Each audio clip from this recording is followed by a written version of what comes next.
Guarantee guarantee guarantee. ಇದು guarantee news, ಸುದ್ದಿ ಖಚಿತ, ನ್ಯಾಯ ನಿಶ್ಚಿತ.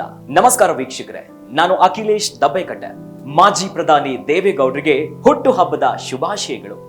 ದೇವೇಗೌಡರಂದ್ರನೇ ಅದೊಂದು ಪ್ರೀತಿ, ಅದೊಂದು ಗೌರವ, ಅದೊಂದು ಅಭಿಮಾನ. ಯಾಕಂತಂದ್ರೆ ದೇವೇಗೌಡರ ರಾಜಕೀಯ ಜೀವನ ಅಂತದ್ದು. ಈ ದೇಶದ 11ನೇ ಪ್ರಧಾನಮಂತ್ರಿ ಆದಂತವರು, ಏನು ಕರ್ನಾಟಕದ 14ನೆಯ ಮುಖ್ಯಮಂತ್ರಿಯಾಗಿ ಮೊಳಗದಂತವರು, 20ನೇ ವಯಸ್ಸಿನಲ್ಲೇ ಸಕ್ರಿಯ ರಾಜಕೀಯಕ್ಕೆ ಕಾಲಿಟ್ಟವರು. ಮುಂದೆ ಆಗಿದ್ದೇ ಅದೊಂದು ಇತಿಹಾಸ. ದೇವೇಗೌಡರಿಗೆ ಈಗ 91 ವರ್ಷ ತುಂಬಿ 92ನೇ ವರ್ಷದ ಹುಟ್ಟು ಹಬ್ಬದ ಸಂಭ್ರಮದ ಹೊತ್ತು. ಆದ್ರೆ ಈಗ ಮೊದಲಿನ ಹಾಗಿಲ್ಲ. ದೇವೇಗೌಡರನ್ನ ನೋಡ್ಲಿಕ್ಕೆ ಬೇಜಾರಾಗ್ತಿದೆ. ದೇವೇಗೌಡ್ರಂತಂದ್ರೆ ಅದೊಂದು ಶಕ್ತಿ.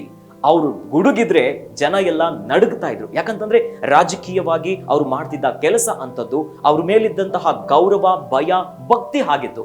ಆದ್ರೆ ಈ ವರ್ಷ ಮೊದಲಿನ ಹಾಗಿಲ್ಲ. ಇಡೀ ವಯಸ್ಸಿನಲ್ಲಿ ದೇವೇಗೌಡರನ್ನ ನೋಡ್ಲಿಕ್ಕೆ ಬೇಸರ ಆಗ್ತಾ ಇದೆ. ಯಾಕಂತಂದ್ರೆ ಒಂದು ಕಡೆ ದೇವೇಗೌಡರ ಮಗ ಜಾಮೀನು, ಕೋರ್ಟು, ಜೈಲು ಅಂತ ಓಡಾಡ್ತಿದ್ದಾರೆ. ಇನ್ನು ಮೊಮ್ಮಗ ನಾಪತ್ತೆ. ಇಂತಹ ಪರಿಸ್ಥಿತಿಯಲ್ಲಿ ಹುಟ್ಟು ಹಬ್ಬವನ್ನ ಆಚರಣೆ ಮಾಡಲ್ಲ ಅಂತ ಹೇಳಿದ್ರು. ಬಾರಿ ಕಾರಣಾಂತರಗಳಿಂದ ಹುಟ್ಟು ಹಬ್ಬವನ್ನ ಆಚರಣೆ ಮಾಡಲ್ಲ.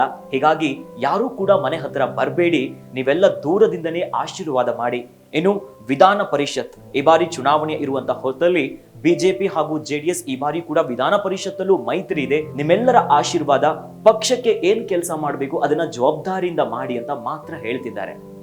ನಿಜವಾಗ್ಲೂ ದೇವೇಗೌಡರನ್ನ ಈ ಸ್ಥಿತಿಯಲ್ಲಿ ನೋಡ್ಲಿಕ್ಕೆ ಆಗಲ್ಲ.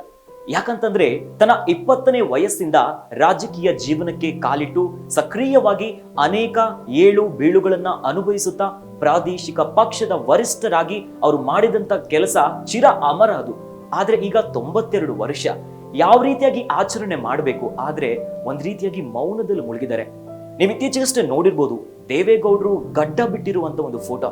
ಒಮ್ಮೆಲೆ ಮನಸ್ಸು ಮರಗತಿ ಆ ಫೋಟೋವನ್ನ ನೋಡ್ತಿದ್ರೆ. ಯಾಕಂತಂದ್ರೆ ದೇವೇಗೌಡರು ಒಂದು ಸಲ ಗುಡುಗಿದ್ರಿ ಅಂತಂದ್ರೆ ಅದೆಲ್ಲ ಗಡಗಡ ಅಂತಿದ್ರು. ಆದ್ರೆ ದೇವೇಗೌಡರು 92 ವಯಸ್ಸಲ್ಲಿ ಹುಟ್ಟು ಹಬ್ಬವನ್ನ ಹಬ್ಬದ ರೀತಿಯಲ್ಲಿ ಆಚರಣೆ ಮಾಡ್ತಿದ್ರು, ಅವರ ಅಭಿಮಾನಿಗಳು, ಕಾರ್ಯಕರ್ತರು ಎಲ್ಲರೂ ಕೂಡ. ಆದ್ರೆ ಈಗ ಹಾಗಿಲ್ಲ. ದೇವೇಗೌಡರು ಕೇವಲ ಅವರ ಪಕ್ಷಕ್ಕೆ ಅಥವಾ ರಾಜಕೀಯ ಜೀವನಕ್ಕೆ ಮಾತ್ರ ಸೀಮಿತವಾಗಿದ್ದಂತರಲ್ಲ. ಪ್ರತಿ ಕ್ಷೇತ್ರದಲ್ಲೂ ಪ್ರತಿ ಹಂತದಲ್ಲೂ ಜನಮಾನಸದಲ್ಲಿ ಹೆಸರು ಮಾಡಿದಂಥವ್ರು. ಆದ್ರೆ ದೇವೇಗೌಡರನ್ನ ಈ ಪರಿಸ್ಥಿತಿಯಲ್ಲಿ ನೋಡ್ಲಿಕ್ಕೆ ಬೇಸರ ಆಗ್ತಾ ಇದೆ. ದೇವೇಗೌಡರು ಮಣ್ಣಿನ ಮಗ ಅಂತಾನೆ ಫೇಮಸ್. ಯಾಕಂತಂದ್ರೆ ಒಂದು ಮಧ್ಯಮ ವರ್ಗದ ಕೃಷಿ ಬದುಕನ್ನ ನೋಡ್ತಾ, ಜೀವನದಲ್ಲಿ ಅನೇಕ ಕಷ್ಟಗಳನ್ನ ನೋಡ್ತಾ ಎದ್ದು ನಿಂತವರು. ಅವರು ಮೊದಲ ಬಾರಿಗೆ ವಿಧಾನಸಭೆಯಲ್ಲಿ ಗುಡುಗಿದ್ದೇ ಕಾವೇರಿ ವಿಚಾರಕ್ಕೆ ಸಂಬಂಧಪಟ್ಟಂತೆ. ಆ ಒಂದು ಹೊತ್ತಲ್ಲೇ ಕಾವೇರಿ ವಿಚಾರವಾಗಿ ಧ್ವನಿ ಎತ್ತದಂತವ್ರು. ಏನೋ ಪ್ರಧಾನಮಂತ್ರಿ ಆಗಿದ್ದಾಗ ಕಾಶ್ಮೀರ ವಿಚಾರವಾಗಿಯೂ ಕೂಡ ಅತ್ಯಂತ ಸೂಕ್ಷ್ಮತೆಯಿಂದ ಅಂದಿನ ಅವರ ಜವಾಬ್ದಾರಿಯನ್ನ ನಿಭಾಯಿಸಿದಂತವ್ರು. ಆದ್ರೆ ಇಷ್ಟೆಲ್ಲ ರಾಜಕೀಯ ಜೀವನ, ಅವರಿಗಿರುವಂತ ಹೆಸರು, ಅವರ ನಡೆ ನುಡಿ ಹೀಗೆಲ್ಲ ಇರುವಾಗ ಇವತ್ತು 92 ವಯಸ್ಸು. ದೇವೇಗೌಡರ ಮೇಲೆ ಅದೆಷ್ಟು ಜನರ ಪ್ರೀತಿಯನ್ನ ಇಟ್ಟಿದ್ದಾರೆ. ಆದ್ರೆ ಅವರ ಮುಖ ಸಪ್ಪುಗಿದೆ. ಬೇಸರದಿಂದ ಇವತ್ತು ಅವ್ರು ಇದ್ದಾರೆ ಅಂತಂದ್ರೆ ಅದೊಂದು ಬೇಚಾರು. ಇಷ್ಟು ವರ್ಷದ ರಾಜಕೀಯ ಜೀವನ ಎಂತ ಸಾಧನೆ, ಆದ್ರೆ ಗಡ್ಡ ಬಿಟ್ಟು ಇವತ್ತು ಅಕ್ಷರಶಃ ಬೇಸರದಿಂದ ಮುಳುಗು ಹೋಗಿದೆ.